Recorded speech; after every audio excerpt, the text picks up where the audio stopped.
What's going on, NFL fans, Atlanta Falcons fans? Man, I want to stop in right quick to let y'all know good news may be on the way. What good news is that? I'm going to tell y'all in a minute. But we've been talking about Raheem Morris and his future in Atlanta. And guess what? From the rumors that I've heard and what I've seen on podcasts and what I've heard on podcasts, um, Falcon may have a blessing in disguise and may save Raheem Morris' job. And we all know he's one step away, one foot out the door, the other on a banana peel. But look, check out this quick clip, and then I'm gonna give y'all my thoughts on it. I got an interesting phone call earlier in the week from somebody I trust in the media who told me to put something on my radar. I said, okay. Put it in the back of my mind. Now, the problem is I'll forget. So I had to bring it up here or else it would escape. I was told by somebody to keep an eye on Matt LaFleur. And I said, tell me more. Because we're here in the midst of the Raheem Morris discussion about short-term, long-term. We know the Raheem Morris era will end at some point with him being fired, whether it's at the end of this year, I don't know, Monday, next year, 5 games into 2026, I don't know. But I was told that the Packers, who are one of the more stable franchises in all of the NFL, might make a switch at quarterback or at head coach, if they don't make the playoffs, which I was shocked to hear. Matt LaFleur's record with the Green Bay Packers is 72-36-1 in 7 seasons. That's one of the great starts to a career anybody's ever had. And he's handled the whole transition to Jordan Love thing beautifully. There's never drama. Mm-hmm. They don't attract free agents. That's why the Micah thing was so big for them, because they just don't do stuff like that. But I was told that he still has a connection with the Falcons, a good relationship, and would be interested in coming back here. And I will tell you 100%, that is the perfect choice for this franchise that could save them. Like I'm talking about, if Green Bay was ever, and this to me would be short-sighted, if they're ever in the position where like we just can't move forward with Matt LaFleur, if Raheem's employed and Matt LaFleur is not, Raheem's unemployed the next day. You go get Matt LaFleur as your head coach, play sheet in his hand, bring stability in a way, you ready for this? That Dan Reeves brought it in the 90s when the Falcons were following Jerry Glanville and June Jones, and they needed stability. Dan was further along in his career, but remember what Dan brought? Experience, winning. He could work with young quarterbacks. Matt LaFleur can bring all that stuff, because you and I both know this, Charles. After you go back-to-back first-time head coaches, what do you have to do? Oh, yeah, you got to go with experienced guy. I think Arthur's going to say we need a commodity. Now, my fear is that would be Mike McCarthy, and that would scare the hell out of me because Mike McCarthy doesn't do much for me. But if Matt LaFleur, if what I was told is true, that the Packers would even consider moving on from LaFleur if they miss the playoffs, if I'm the Falcons, snap him up. No brainer.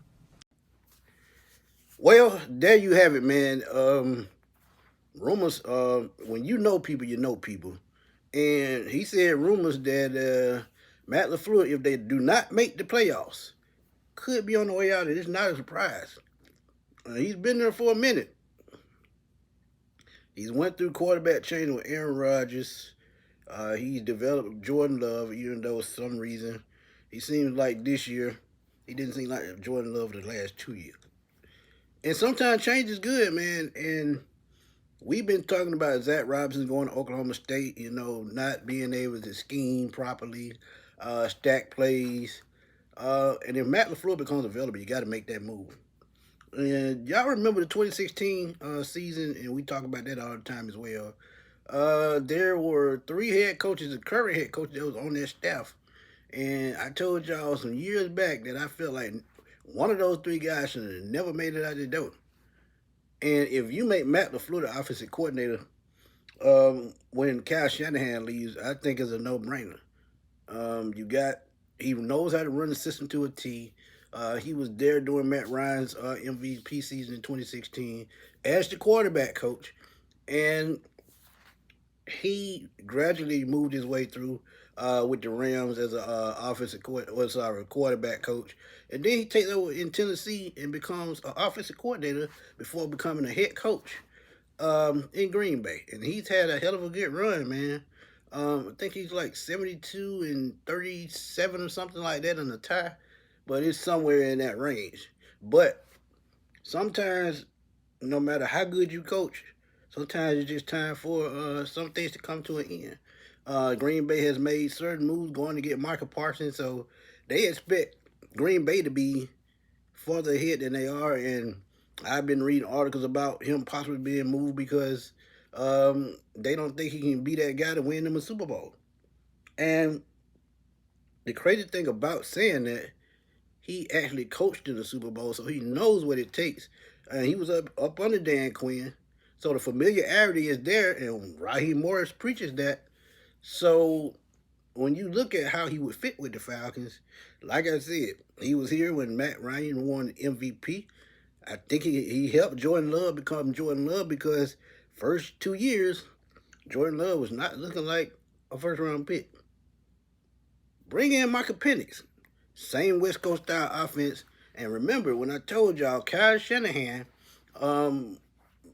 first year with Matt Ryan was not good at all. They go back to the drawing board. Figure out what Matt likes to do the most. Figure out what he does best. No huddle, quick slants, play action. He does all of that well. So when you see a coach that knows how to develop a quarterback, and he's been in the same system for basically, his whole coaching career. Because guess what? Sean McVay and Kyle Shanahan were on the same coaching staff in Washington. So they've all come from that. I think Arthur Smith was there as well at Washington at one point. So when you think about it, it just makes all the sense in the world to go get Matt LaFleur. If they do not make the playoffs and if he's released or not retained by the Green Bay Packers. Because I just feel like this could be Raheem Morris' saving grace. And like I told y'all, I don't think he's going anywhere. But, we never know because they're still paying Arthur Smith. And I think this may be his last year or next year or something like that. But if you still paying one coach and you feel like he's the coach to do the job, which they think Raheem Morris could be, or they wouldn't have hired him, but you go get somebody you're familiar with. Cut Jimmy Lake out this year, go get Jeff Albrecht. Guess what? Defense been playing lights out all season. Even though, they can get better against the run, they've been better than they have in the past against the, in pass defense. So 2 years in a row, they could possibly go get another guy that they're familiar with that was on one of the coaching staffs and turn this thing around quicker. And that may be the plan. And I could see it. And I have absolutely no problem with it. So, Matt LaFleur, hope I gave y'all enough information, man, to make y'all think about this. Would you take Matt LaFleur as the head coach of the Atlanta Falcons? Nope. Take a step back. Rewind it. Would you go out and get Matt LaFleur to be offensive coordinator for the Atlanta Falcons in 2026 if he's released by the Green Bay Packers? Another good thing with that, and I just said it, gave y'all a hint. You'll have your head coaching waiting if things don't work out. Tell me that ain't a good deal. Just let me know. But again, man, y'all drop those comments. Let me know what y'all think. This your boy Antoine Smith signing off. I will holler at y'all soon, man. Peace.